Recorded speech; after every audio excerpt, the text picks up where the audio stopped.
अलिबागमध्ये दिशा समितीची महत्त्वपूर्ण बैठक, अनुपस्थित अधिकाऱ्यांवर कारवाईचा इशारा।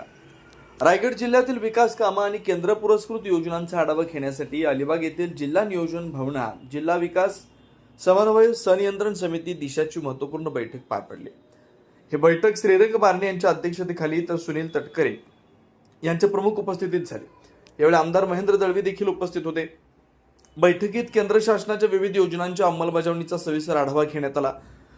चालू प्रकल्पांची प्रगती, अडचणी आणि त्यावर उपाययोजना यावर चर्चा करण्यात आली। यावेळी विविध विभागांचे शासकीय अधिकारी आणि लोकप्रतिनिधी उपस्थित होते। मात्र बैठकीस अनुपस्थित राहणाऱ्या अधिकाऱ्यांवर कारवाई करण्याचा इशारा खासदार सुनील तटकरे आणि श्रीरंग बारणे यांनी दिला। बैठकीला रायगड जिल्हाधिकारी किशन जावळे, पोलीस अधीक्षक आंचल दलाल, जिल्हा परिषद सीईओ डॉक्टर नेहा भोसले यांचे अनेक अधिकारी उपस्थित होते। तर दिशा समितीची बैठक या ठिकाणी पार पडली। अतिशय महत्त्वाच्या मुद्द्यांवर या ठिकाणी चर्चा झाली।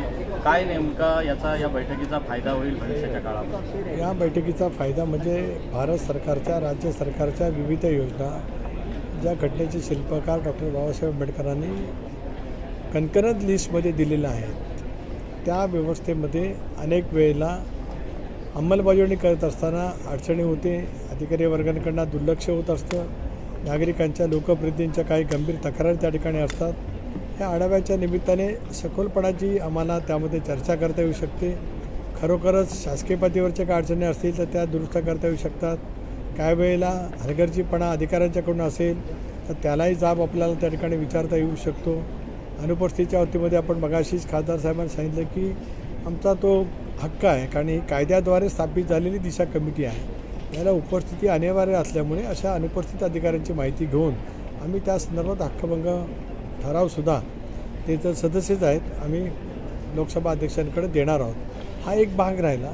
त्याच्यापेक्षा जिल्ह्याच्या विकासाला सर्वदूर पद्धतीची गती मिळाली पाहिजे, हाच या दिशा समिती स्थापन करण्याचा पार्लमेंटच्या माध्यमातून जो प्रयत्न आहे त्याचं काम म्हणून आम्ही दोघेजण, अध्यक्ष आहेत ते, मी सहाध्यक्ष आहे, आम्ही सगळेजण करतो आहोत। अनेक विषय, महत्त्वाचे मुद्दे या चर्चेमध्ये, बैठकीमध्ये आले। राज्य सरकारच्या अखत्यारीत जे काही प्रलंबित विषय आहेत ते आणि खासदार म्हणून आपण लोकसभेमध्ये कोणते विषय प्रामुख्याने घेणार आहात? काय चर्चेमध्ये? दोन विषय याच्यामध्ये प्रामुख्याने जलजीवन मिशनचा जो का आज राज्यामध्ये संबंध थांबलेली कामं, ठप्प झालेला कारभार आपल्या जिल्ह्यामध्ये सुद्धा, कारण भारत सरकारकडनं भारत सरकारचा हिस्सा यायचा आहे।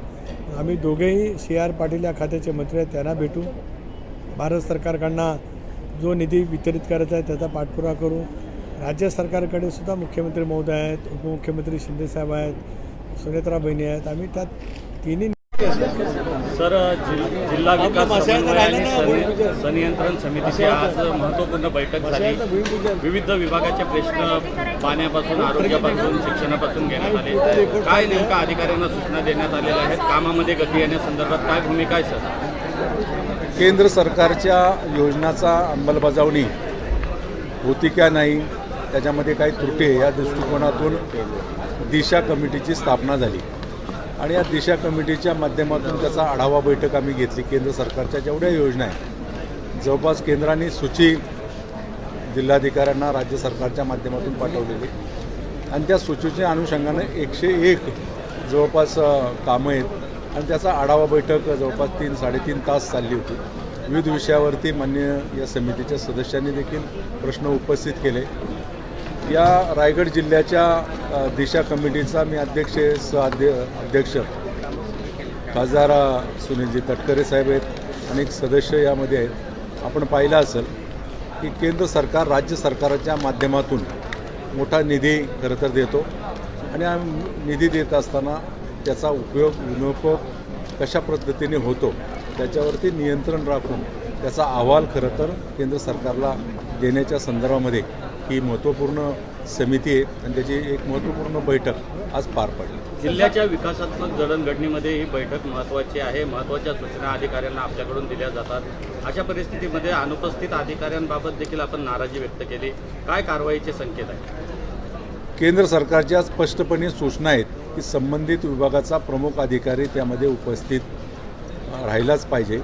काही अधिकारी या ठिकाणी उपस्थित नव्हते। माननीय कलेक्टर साहेबांना मी त्या पद्धतीने तशा प्रकारच्या सूचना दिलेल्या आहेत। एखादा अधिकारी उपस्थित राहत नसेल तर त्याच्यावरती प्रिव्हिलेज दाखल करण्याचा देखील अधिकार समितीच्या माध्यमातून आहे. तुमच्या माहितीसाठी सांगतो, मी प्रिव्हिलेज कमिटीचा देखील देशाचा त्या कमिटीचा देखील सदस्य आहे आणि प्रिव्हिलेज कमिटी पुढं बोलून या संदर्भामध्ये त्याला माहिती विचारणं, त्याला जाब विचारणं देखील प्रिव्हिलेज कमिटी करू शकते. एकंदरच विकासाच्या दृष्टिकोनातून आम्ही लोकप्रतिनिधी म्हणून आमचं संपूर्ण